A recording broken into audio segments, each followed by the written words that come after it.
आप इमेजिन करो एक छोटी सी कार घटना जो उसके बाद पूरा इलाका आग की लपटों में जलने लगता है। क्या आप सोच सकते हो कि एक छोटी सी कार एक्सीडेंट इतना बड़ा हादसा में कैसे बदल जाता है?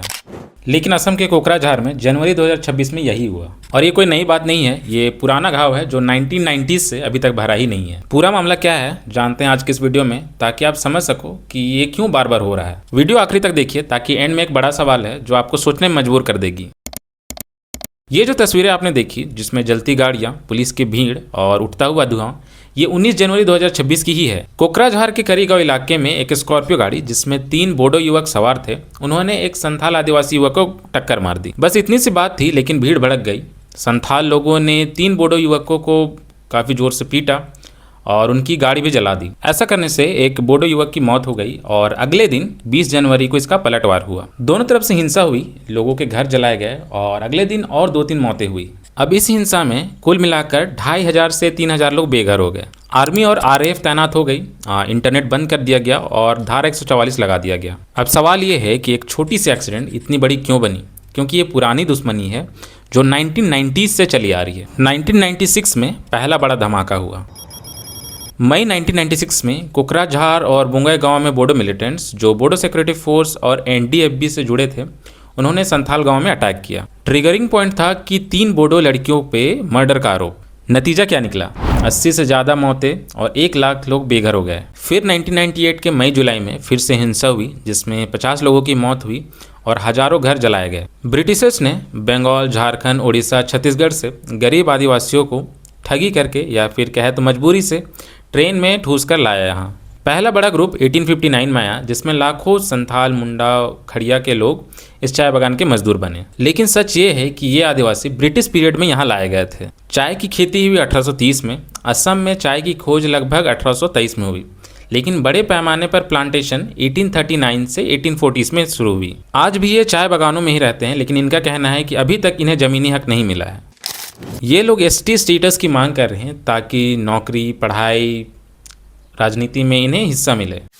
लेकिन इसमें बोडो आदिवासियों का कहना है कि अगर ऐसा हुआ तो ये हमारी autonomous council Bodoland territorial reason में घुस आएंगे। शॉर्ट में मैं आपको बोडोलैंड टेरिटोरियल रीजन बीटीआर के बारे में थोड़ा सा बताता हूँ। बोडोलैंड टेरिटोरियल रीजन या बीटीआर असम का एक ऐसा इलाका है जहाँ बोडो लोग अपनी ज़मीन, संस्कृति और पहचान की लड़ाई लड़ते आए हैं। ये असम का एक ऐसा स्पेशल ऑटोनमस एरिया है जो ब्रह्मपुत्र नदी के उत्तर में और भूटान और अरुणाचल प्रदेश के नीचे है। ये इलाका कुल 900 स्क्वायर किलोमीटर में फैला है। बोले तो पूरे असम का लगभग 11%। यहाँ मुख्य रूप से बोडो लोग रहते हैं, साथ ही दूसरे अदर नेटिव आदिवासी कम्युनिटीज़ के साथ।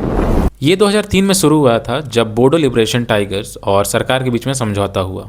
लेकिन असली पावर बढ़ी 27 जनवरी 2020 को जब बीटीआर को ज़्यादा पावर्स दी गई। अब यहाँ एक elected body Bodoland territorial council सारे लोगों को गवर्न करती है। बीटीसी इन 5 जिलों को गवर्न करती है जिसमें कोकराझार, चिरांग, बाक्सा, उदालगुड़ी और तमुलपुर। ये इलाका बीटीसी के कंट्रोल में है जिसमें 46 मेंबर्स हैं, 40 इलेक्टेड और 6 nominated by the governor. BTC को कानून बनाने, टैक्स लगाने, डेवलपमेंट, एजुकेशन और लैंड राइट्स में पावर है।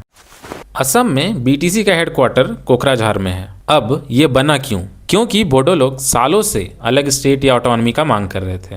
1980s और 1990s में इसके लिए हिंसा हुई थी जिसमें हजारों मौतें हुई थी। ये तो 2020 के एग्रीमेंट में शांति आई और बोडो भाषा को असम का एसोसिएट ऑफिशियल लैंग्वेज बनाया गया। ये इलाका जंगल, पहाड़, नदी, पर्वत से घिरा हुआ है।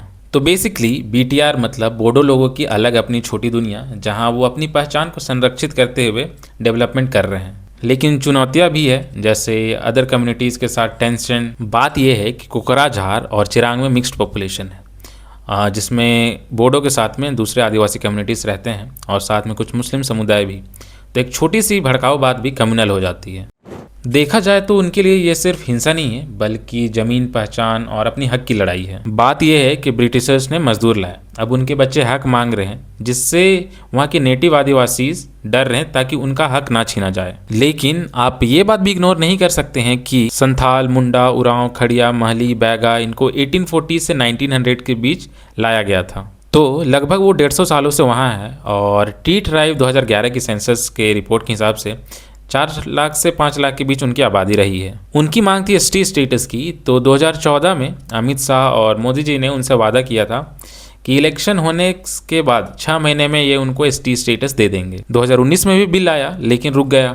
2025 में असम कैबिनेट के ग्रुप ऑफ मिनिस्टर्स ने रिपोर्ट अप्रूव की जिसमें 6 कम्युनिटीज सायाहोम, चूटिया, मोरान, मताक, कोच राजवंशी और टी ट्राइब्स आदिवासी को एसटी स्टेटस देने की सिफारिश की। इस पूरे रिपोर्ट में 3 कैटेगरी बनाई गई, एसटी प्लेन्स, एसटी हिल्स और एसटी वैलीज, ताकि पुराने एसटीज जैसे बोडो, दिमासा, राभा, कार्बी, मिशिंग इनके हक ना छीने जाए। जनवरी 2026 में आरजीआई और national commission for scheduled tribes ने कंफर्म किया कि उन्हें प्रपोजल मिल गई है, लेकिन ये फाइनल नहीं किया गया क्योंकि पुराने ट्राइब्स का जबरदस्त विरोध था। जैसे हमारे स्टेट में आदिवासी कुर्मी का प्रोटेस्ट चल रहा था। लेकिन जनवरी 2026 में CCTOA coordination committee of tribal organisation of Assam ने इस पिटीशन को असंवैधानिक कहकर रिजेक्ट कर दिया और प्रेसिडेंट को पिटीशन भी दी। अब इस मामले में मैं आपसे पूछना चाहता हूं कि क्या ये घाव कभी भरेंगे? क्या उन्हें एसटी स्टेटस देने से शांति आएगी या फिर और आग लगेगी? कमेंट में बताइए आप अपना ओपिनियन। लाइक कीजिए, शेयर कीजिए। अगर मैंने आपके लाइफ में 1% भी वैल्यू ऐड की हो तो। लॉन्ग वीडियो बनाने में मेहनत काफ़ी लगती है तो शेयर ज़रूर से कीजिएगा। मिलते हैं अगले नए वीडियो के साथ।